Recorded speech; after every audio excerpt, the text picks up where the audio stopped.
Iran ইসরায়েলের দিকে কয়েক ক্ষেপণাস্ত্র নিক্ষেপ করেছে, অন্তত কিছু ইসরায়েলি ভূখণ্ডে আঘাত হানে। এপ্রিলে ইসরায়েলে শতাধিক ক্ষেপণাস্ত্র ও ড্রোন নিক্ষেপ করার পর এটি এই বছর ইরানের দ্বিতীয় হামলা। ইসরায়েলি সামরিক কর্মকর্তারা বলেছেন যে আক্রমণগুলি শেষ হয়ে গেছে বলে মনে হচ্ছে এবং ইরানের আপাতত আর কোনো হুমকি নেই। কতটা ক্ষয়ক্ষতি হয়েছে তা এখনও স্পষ্ট নয়। হামলার পর ইসরায়েলের প্রধানমন্ত্রী বেনিয়ামিন নেতানিয়াহু পরিণাম সম্পর্কে সতর্ক করেছেন। আমরা এ পর্যন্ত যা জানি তা এখানে। ইরানের হামলার মাত্রা কী ছিল? ইরান ইসরায়েলের দিকে প্রায় 180টি ক্ষেপণাস্ত্র ছুড়েছে বলে জানিয়েছে ইসরায়েলি সামরিক বাহিনী। এটি এপ্রিলের ব্যারেজের চেয়ে কিছুটা বড় আক্রমণে পরিণত হবে, যেখানে ইসরায়েলের দিকে প্রায় 110টি ব্যালিস্টিক ক্ষেপণাস্ত্র এবং 30টি ক্রুজ ক্ষেপণাস্ত্র নিক্ষেপ করা হয়েছে। স্থানীয় সময় সন্ধ্যা 7:45। আগে ইসরায়েলি টিভির ফুটেজে কিছু ক্ষেপণাস্ত্র তেল আবিব এলাকার উপর দিয়ে উঠতে দেখা গেছে।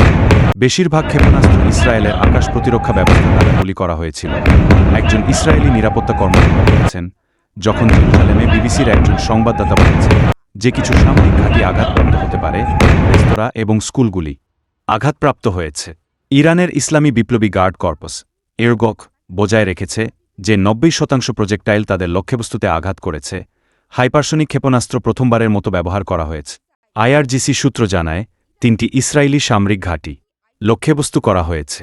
অধিকৃত পশ্চিম তীরের জেরিকো শহরে ফিলিস্তিনের বেসামরিক প্রতিরক্ষা কর্তৃপক্ষ জানিয়েছে যে ইরানি ক্ষেপণাস্ত্র বাঁধের সময় সেখানে একজন ব্যক্তি মারা গেছে। শহরের গভর্নর হুসেইন হামাইলের সাথে কথা বলে বার্তা সংস্থা এফপি জানিয়েছে, রকেটের ধ্বংসাবশেষ পড়ে নিহত ব্যক্তি নিহত হয়েছেন। মঙ্গলবারের বিমান হামলার ফলে ইসরায়েলি কর্মকর্তারা কোনো গুরুতর আহত হওয়ার খবর দেননি, তবে ইসরায়েলি চিকিৎসকরা বলেছেন যে 2জন লোক ছুরির আঘাতে সামান্য আহত হয়েছে।